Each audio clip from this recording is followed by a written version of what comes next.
Hello, good afternoon everybody. My name's Brian Higgins. I'm the BDM for a company called ISC Squared for the EMEA region. We're the global leader in the training, accreditation and certification of information assurance professionals, by which I mean cybersecurity professionals. Hopefully most of you in a few years' time, because engineers clearly have a lot of issues, as we heard around about BIM, about cybersecurity, information assurance and data protection. Before I had this role, I ran an education program for the Cabinet Office for a couple of years, and before I did that, I was an officer in the National Cybercrime Unit. So I've got a fairly good idea about how people are going to try and attack your BIM and your data, and hopefully by the time we're done, you'll all leave here knowing how best you can try and protect it all. Thanks. Hi, good afternoon. I'm Rob Hayes. I'm a director with Deloitte, and I lead their cybersecurity team for security of critical national infrastructure, operational technology. I've worked across nuclear, electricity, asset management, oil and gas, so anywhere where you need to wear overalls, I've kind of worked in those environments. We had a little discussion beforehand about BIM, and BIM being the be-all and end-all and the focus of everybody. And actually, is it that, or is it part of a toolbox of things that we need to consider for the future? So I have a bit of a controversial view on BIM here. So you heard that I'm the global lead for BIM at BuroHappold, and I like to say that I'm a bit like the global lead for email in 1985. There must have been one, right? There must have been somebody put in charge of rolling out email. And now, well, everybody uses it and we don't actually mention it. And so I see the role that I hold at BuroHappold to get to a point where, yeah, that's how we work. We work with computer. I mean, you know, if somebody sends me a fax, I say, where do you live, right? In last century? So BIM is important, it's part of it. We get lost in definitions and then we complexify it. No, it just needs to be the medium in which we do our work. And I'd like to be very clear about that, because people say we do BIM clash detection. Ain't that called design coordination? We do BIM 4D. Ain't that called planning? We do BIM 5D. Ain't that called cost estimation and cost management? There is no such thing as a BIM anything. It's a medium in which we do our work digitally. And then let's move on. Let's get back to work. Let's harness the power of the digital medium and focus on the human qualities that are required to make great design, great delivery, great experience at managing project delivery. I'd love to weigh in there. So in January this year, and I'm grateful to the institution for inviting me to that, I was at one of the workshops where we were helping to develop the State of the Nation report that you're going to be launching in March, is it? Yeah, so it's coming up soon. And the session was opened by a chap called Paul from CPNI. Does everyone know who CPNI are?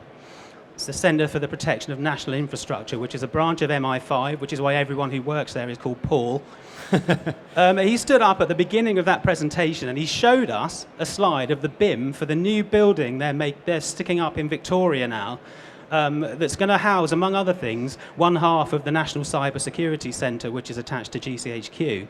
And then he told us that when he'd had a look at the BIM for that particular build, there were several hundred people who still had access rights to that data who had either left or been fired from the project.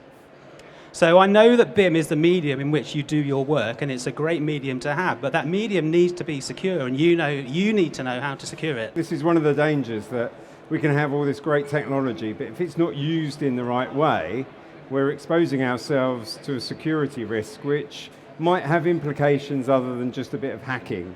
It could actually have the ability to endanger people and people that use the building, or terrorist activities. And for me, that's one of the real challenges. Collaboration, I've worked in collaboration for the last 15 years across the public sector. It's absolutely essential to delivering projects of the ilk that we're talking about.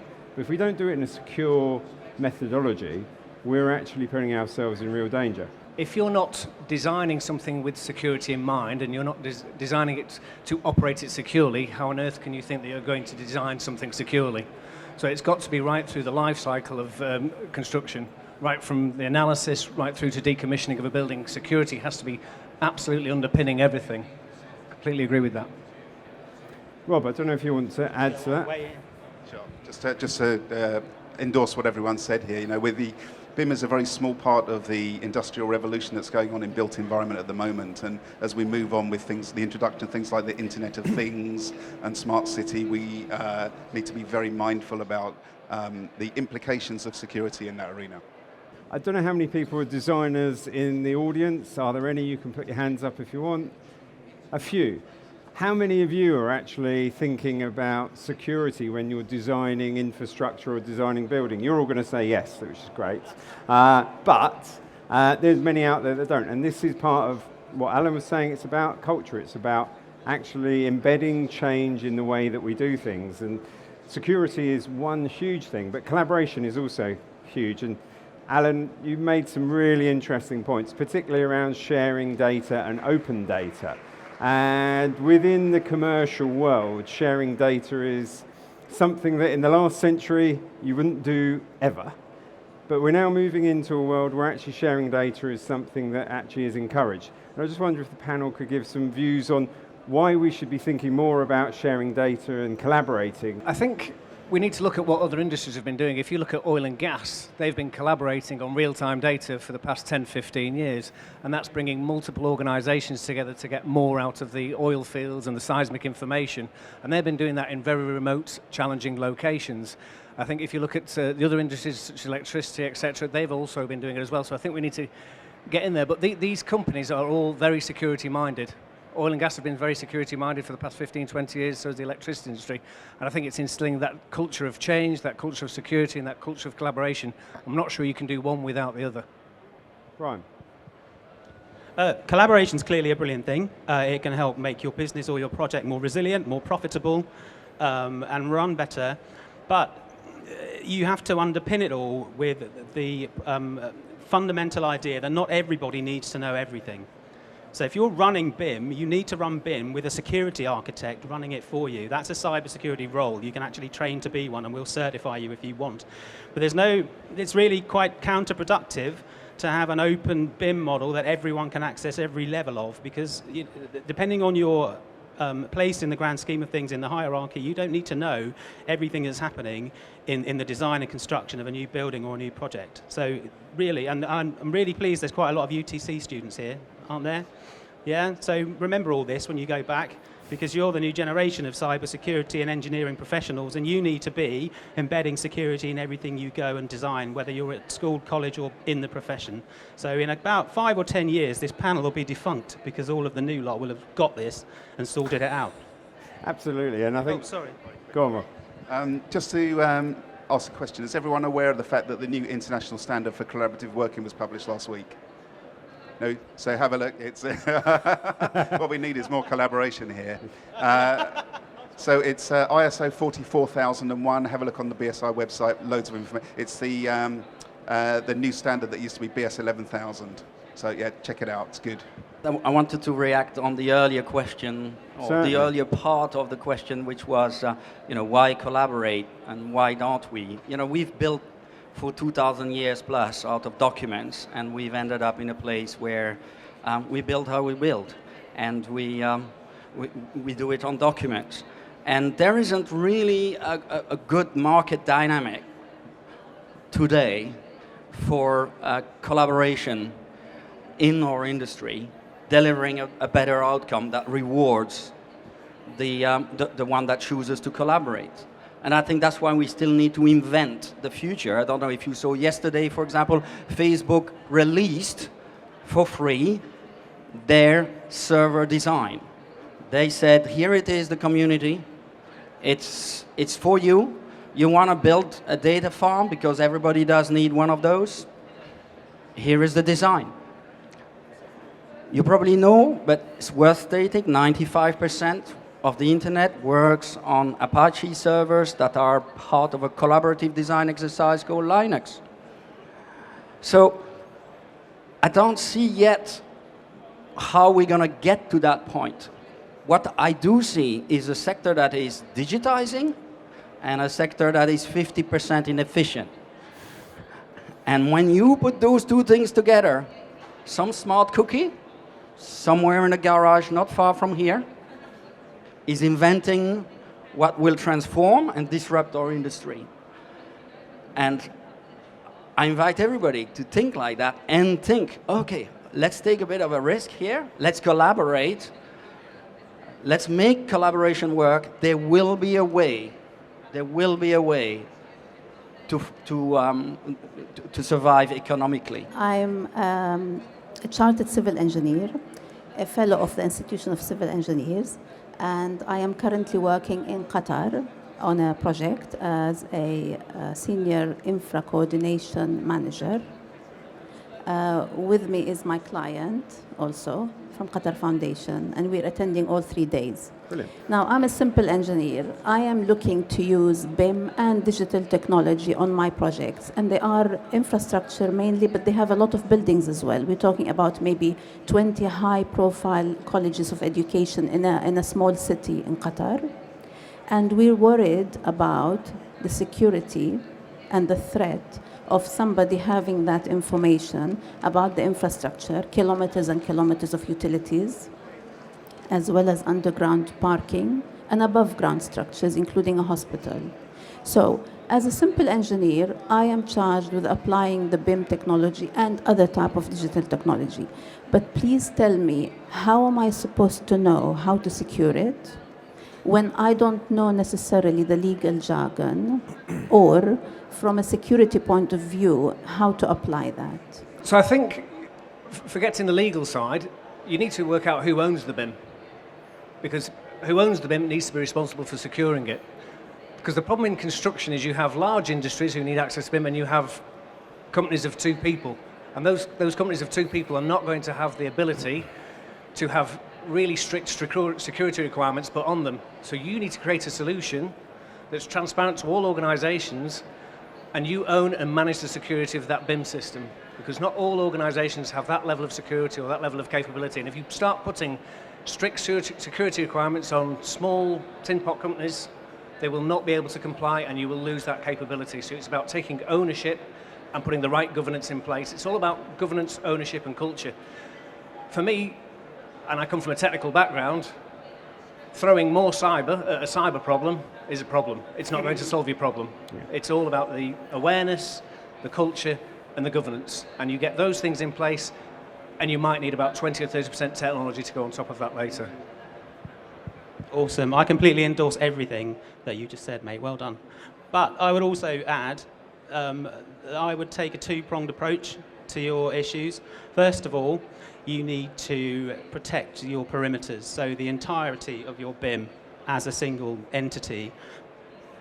There are consultancies and companies across the globe, probably yours, that could help you with that. No, other companies are available. Deloitte. So first of all, the perimeters. And secondly, you definitely need to get hold of a security architect who can then manage the stuff that's inside your BIM. Because clearly, if you're managing this process, you own the data, the buck stops with you. You have to be duly diligent in how you manage that process. And the way you do it is by applying seasoned and proven security techniques. So protect your perimeters, protect it internally, and also absolutely make sure that you train and upskill all the people who are going to have access to it. Because there's a UK government research recently out that says 80% of cyber breaches could be prevented with basic awareness training. You know, it's the interface between the chair and the keyboard that's the problem. Yeah. Wetware, we call it in the trade. And then secondly, there's another recent research that's been published by the Australian government that says 85% of breaches could be prevented if you implement 4 very basic strategies. And please don't ask me what they are, I can't remember them all, but ask the Australian government. There you go. I hope that answered your question. Most of what needed to be said has been said already. I just want to be maybe a little bit controversial and say, thankfully, Mission Impossible style scenario are not possible today, because whatever the vendors tells you, it doesn't work yet. We can't assemble a Qatar Foundation complete GIS BIM and full integrative data systems today. I'm looking at you, we're designing a few buildings for you, we're helping with master planning, we have our GIS system. It's a headache to make it work together because we're still at the early days. So we are protected by the system inefficiencies. So that's the good news. Asking the question and your problems are going to start solving themselves. So you've already got those answers. And then I'll just leave you with this thought. You know, everybody saw the internet coming. Everybody. Including a very rich guy called Bill. And this rich guy ran a very large company, and he said, you know, this open email and open internet is just ain't secure. It will never be adopted by business. It will never fly. And they ignored it for 3 years. And then he had to write a very apologetic memo saying, Google will kill us if we don't completely reverse our strategy, embrace the internet, and say, let's accept the fact that it will be spammed. Let's accept the fact that it will be hacked, because the people out there are creating so much value that they will destroy us before they've realized that security is a problem. So my message is, yes, it is a problem, address it, but don't use that as, oh no, we can't go there. Do that, and you will be like Microsoft, nearly dead, killed by Facebook, killed by Google. That's the reality. Microsoft are sponsoring this massive stream. Thank you. I Yeah, think- absolutely, Brian. Can I just add to that point? I think you need to go one step further. I think you need to see security as an enabler. If you look at massive digital projects in industrial spaces, such as digital oil fields, smart grid, intelligent buildings, they're all enabled by security. They're security-centric initiatives. And if you get that right, you have a very fast, agile, plug-and-play, secure environment. So build it in the beginning and use it to enable exactly what you need to do. Do you not think that some of this is a little bit cost prohibitive in that we have clients that we've talked a lot to about implementing BIM projects to some degree beyond just a 2D CAD drawing, and they're well impressed by all the 3D imaging, and we tell them about the information we need to put into it to be able to get a great model and a great project at the end of it. We then tell them how much it's going to cost, and they say, Jesus Christ, I'm not paying that much money, let's do it the old-fashioned way and let's move on. The application of what you guys have talked about today is way beyond a lot of clients that the likes of my company work for. So I suppose the question really is, how do we go about educating and getting our clients to get on board with this so the smaller companies like us can also come up with the big boys? I think what we must realize is our problem, not our client's problem. There is no other industry that has invested and then passed the cost to their end client. They did it because they had a compelling business case for investment. So every single pound, euro, dollar that we invest into our BIM system at BuroHappold, my CFO wants to know how we get 10 back. So if you come with a proposal to your board and say, email is the next great thing, we're going to equip everybody in the company with a laptop and everybody will be able to send an email, they'll say, whatever for? Why would we do that? Where is the return? No, you need to aggressively review your business process and say, how does it work so that when I invest £1 in technology and another 2 in change, because that's how much it costs, I've spent £3, I get 30 back. Don't stop asking that question until you have an answer, then implement. And your client does not want to pay more. You're absolutely right. BuroHappold sells great designs. And if I go and say to the client, and it's in BIM, it says, well, you use computer, you use PowerPoint, whatever. I want a great design. Don't tell me you have to spend more on tech. What next? Brian. I know this sounds patronising, and it always does when people say it to me, well, I'm really glad you asked that question, because we have only really glossed over big business in this discussion. There's nearly 6 million SMEs in the UK who employ, God, I don't know, it's a massive percentage of people, and clearly they're your client base.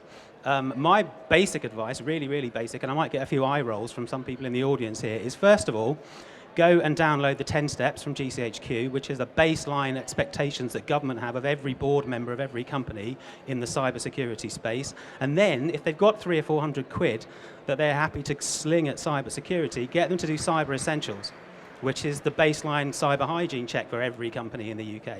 And then you get your tick, then you can do business with government, and you have a really basic baseline understanding of cybersecurity. And then when you come along with new BIM models and things like that, they're going to have much more of an understanding of what it's all about, how it works, and why, okay, it might cost a bit more money to have a all singing, all dancing 3D BIM with dancing stick men in it, but in the end, it's probably worth it because it's going to be a secure way to do business. Just an observation, I think what's really powerful about conferences like this is showing how we really are starting to look for, on the horizon for things that could affect our building stock a lot more than we used to. And if you think about, say, the King's Cross fire from, it's probably early 2000s, I guess, and how that really revolutionised how we look at fire and safety in buildings and how we address those threats. It took an event of, huge scale of that, of lots of death, to basically change how we actually really value these things. And I think there's going to have to be an event like this to make sure that people realise cybersecurity is as important, but hopefully not. And hopefully by thinking about it and talking about it early now, we can make it happen. Within BSI, we see this quite often where new legislation is implemented and we put a line in the sand and it just passes us by without a real driver in place to enforce that by punitive measures or a catastrophic event of some kind. But to just endorse, let's hope that's not the case. And things will take time, but we'll get there in the end. BIM is here to stay. It's not going to go away. The values are too massive to ignore. Yeah, I just want to go back to your point about maybe it's going to take an incident. And I think in the converging world, cyber causes a cyber incident, but actually it's going to cause a physical incident. And I think with the Internet of Things or the Industrial Internet of Things, you're going to have intelligent buildings, lifts that are connected to third parties who are monitoring them for them, and all of a sudden you have a cyber physical event. And that's the big problem you're getting to. And I think what you need to look at is that people need to do impact assessments. People say, what's the probability? The probability of an incident, a cyber incident, is probably going to converge to 1. The real threat is what is the impact of that incident. It might just be some malware that sits on a system, doesn't do anything. It could be say a cyber physical event, a lift shut down, or power goes off in a building. I'm trying to relate it to things that are related to infrastructure or train system, those kind of things. So I think it's really got to be considered from an impact point of view. And you can do an impact assessment based on a BIM. In fact, it's a great place to start because you have everything there that can tell you what that impact would be. Autonomous vehicles have already been subject to some of these hackings, and you'll have seen in America that a number of cars which have got intelligent software have actually been hacked, and the driver has lost control because of the way that hackers have tried to do it. Now, they've done that in a safe environment, let's say, and it hasn't caused any major incidents. But that's the sort of other industry thinking that we need to just bring into the way we're looking at infrastructure. There's ways and things that are done elsewhere that we have to be very cognizant of. Thank you.